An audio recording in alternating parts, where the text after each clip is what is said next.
Hey, it's Melissa, and you are listening to Perfection Hangover. Last week, I shared the hardest part of my story. Then I had tried to take my own life. We ended with me in the back of an ambulance and my entire world falling apart. Now, if you haven't listened to part one yet, please go back. This episode won't make any sense without it. For those of you who are back, I see you, and I'm so glad that you're here. So, the ambulance, the hospital, the stomach pumping, that's where we left off. What I didn't tell you is what happened after I was medically cleared. The police came and I was Baker acted, which means that I was involuntarily committed to a psych ward for my own safety. The police were supposed to transport me, but I begged my dad to drive me the 2+ hours, and the police allowed it.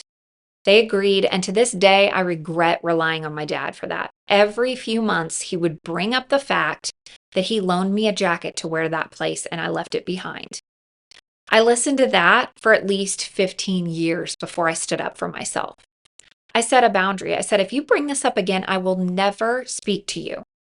The fact that he had no emotional awareness, that when he brought it up, it made me feel like that jacket was more important than my own life, is beyond me. I spent days in that facility. I don't really remember too much about it, but it felt like I was in jail all over again. There was barbed wire over the fence. I had my own cell with nothing but a twin-size bed. We played spades and 21 to pass the time. The days were really long, and I wasn't magically better all of a sudden. I just knew that if I acted okay, that they would believe that I wasn't a danger to myself or others and let me go home. So if part one was about hitting rock bottom, this episode's about what happens when you realize you're still alive and have to figure out what to do about it. So as I was recovering, my brother's best friend stepped in. He paid attention to me and acted like he cared. And I thought, this is it. This is my chance to start over. I dropped out of college and moved in with him. Now remember, I didn't have my license, my car, my job. I'd lost almost everything. I was getting really comfortable in survival mode. A few months later, we were engaged, and at 20 years old, I got married at a courthouse in Clayton, New Mexico, wearing khaki pants and a sweater. No family, no celebration, no white dress, just a wedding announcement in the newspaper and a photo on the courthouse lawn. We stayed one night in a Fairfield Inn in Amarillo, Texas for our honeymoon. When we got back, the job search was brutal. I remember holding my breath, waiting for the background check to come back with a DUI and to be denied jobs. I eventually landed as a teller at a bank in my hometown, earning $15,000 per year. Within a year, I'd earned awards and was promoted to a personal banker role. Now I was earning $25,000 a year. I remember thinking, I've made it. I had a beautiful newborn baby girl at home. My husband was trying his best. I was really leaning into my banking career, and I was proud because I didn't have a college degree. But behind closed doors, we were struggling financially. My husband was drinking nearly every night and partying every single weekend at all hours of the night. I was so lonely. That marriage lasted for 8 years, but he was an alcoholic and became addicted to pills originally prescribed to treat his anxiety. Through counseling and medication management, we weaned him off the pills, but he was violent, verbally and physically abusive, and he was very controlling. We moved to Georgia at about 6 years in and decided to start fresh. I thought we could just get away and start over. It would all be okay. It was the only place I knew where we could leave our past behind and we'd have some family for support. But less than a year later, we separated when our daughter was just a toddler. I found myself as a single mom in Macon, Georgia, working as a teller manager at a bank.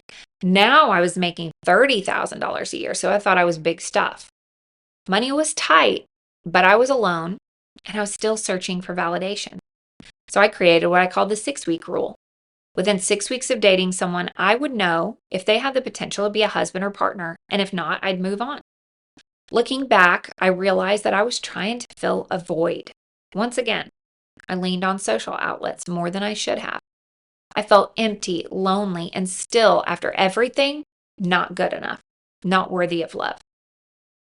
Then I met a guy who worked for the same bank. He lived in Florida, and he pursued me hard, inviting me to his sister's wedding and even offered to buy me the dress because he knew I had no money. I drove several hours to Orlando and stayed in a condo with him and his family, and we became inseparable. Every week we'd take turns driving back and forth, 8 hours round trip to see each other. He proposed on our 6-week dating anniversary. I said yes, and within a few months, we moved to Florida. But quickly, I started seeing things that I didn't like. His inbox and his search history were huge red flags. But I had no money, no family to help me.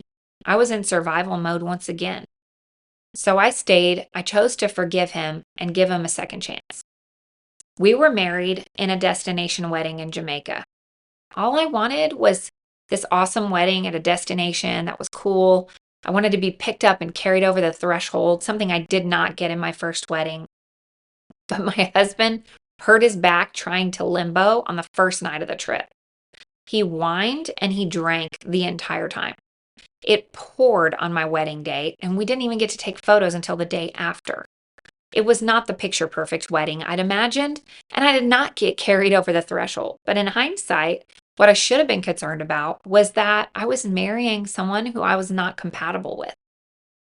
After I gave birth to our son, my second child, I was up nursing in the middle of the night, and this was just a few days after being discharged from the hospital. Something told me to check his phone. I found messages to another woman that were sent when I was in active labor. Messages that made it clear his attention was elsewhere. While I was in the hospital bed, I decided to forgive him, to try again. We moved back to Georgia, and I became pregnant with my third child. At this point, my mom had divorced her fourth husband, stepdad number 3, and moved back to Georgia to get away and have her own fresh start. But mom struggled with loneliness. She struggled with her own self-worth, and she was in a constant state of survival as well. When my youngest was born, my mom wasn't there. She very recently remarried stepdad number 2, and I asked her not to bring him. So she stayed away during the birth, which ended up being an emergency C-section. So there I was, alone in the hospital. My husband was at home with the other kids, and I felt so isolated. Mom did come to see me the next day, but we were not in a good place. My second husband eventually talked me into moving to Illinois to be close to his family, once again, chasing something new while neglecting to realize that we were imploding. I'd now lived in 5 different states and was in no better of a position than when I started. As a mom of 3, I welcomed the thought of having more family around, so we moved. He struggled as a stepdad to my oldest. She wasn't his biological child, and he was harsh, a strict authoritarian type. His own family even called him out on it. I did not advocate for her, though, the way I should have. And I watched her change from a sweet, loving, hilarious little girl to someone who carried more weight than any child should, guarded, anxious, and withdrawn. The guilt that I carry from that to this day is immense. In that 6-year stint in Illinois, he switched careers and was now traveling for work. A lot. The first year, he stayed in hotels 180 nights. That's 6 months of single parenting and loneliness. Then 8 years into our marriage, a betrayal happened that shattered whatever trust was left. It took a few days, but he eventually admitted to being unfaithful. The specifics don't matter. What matters is that it broke something in me.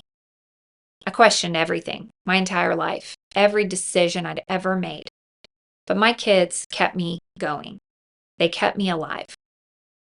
Once again, I found myself forgiving him. This was a pattern. I was easy to forgive people, but the people who hurt me weren't going to do the work to change and grow, and I wasn't holding them accountable.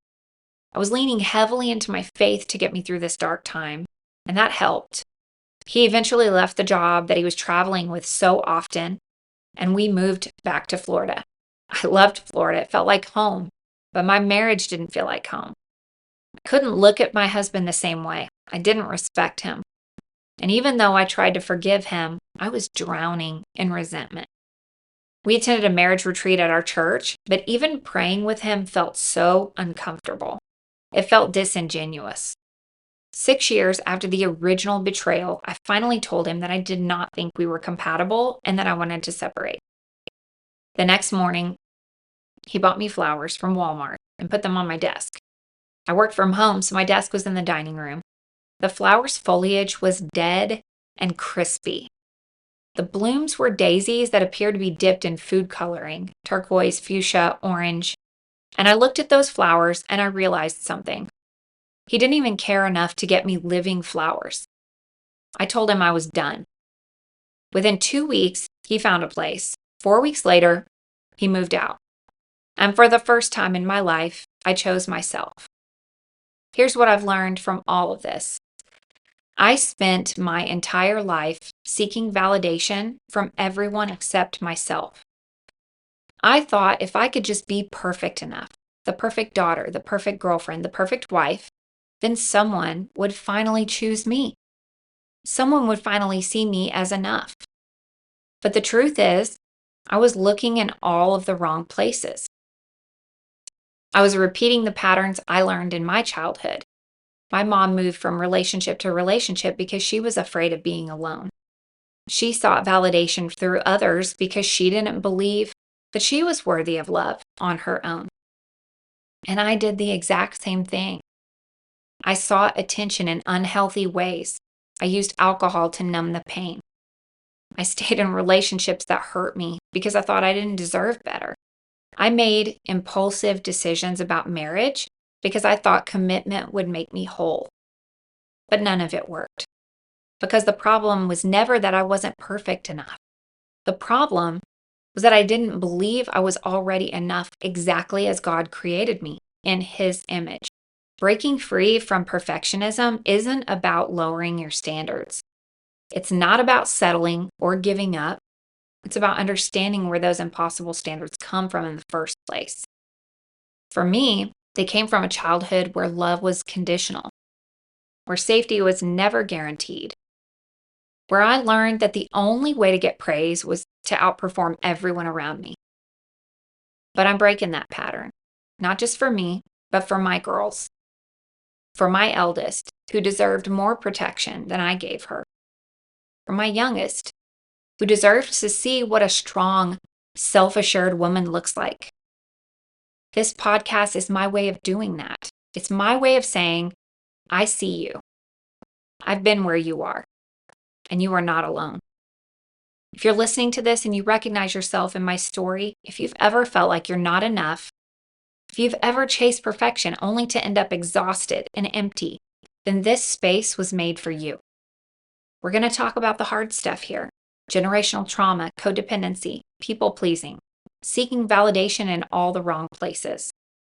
But we're also going to talk about healing, about breaking those patterns, and about learning to love yourself, not in spite of your imperfections, but because of them. Because here's the truth. You are already enough right now, exactly as you are. You don't need to be perfect to be worthy of love, respect, and happiness. You just need to be you. And that is the journey we're going on together. Thank you for listening to my story of my own perfection hangover. I know that was heavy. I know my story might have brought up some difficult emotions for you. If it did, please take care of yourself. Reach out to someone you trust, and remember, healing isn't linear. In our next episode, we're going to dive deeper into generational trauma and how the patterns we inherit from our families shape our beliefs about ourselves. We'll talk about how to identify those patterns and, most importantly, how to break them. If this episode resonated with you, please share it with a friend who might need to hear it. And if you want to connect with me, you can find me on Instagram at Perfection Hangover or visit my website at perfectionhangover.com. Remember, you are not broken, you are not too much, and you are not alone. I'll see you next week.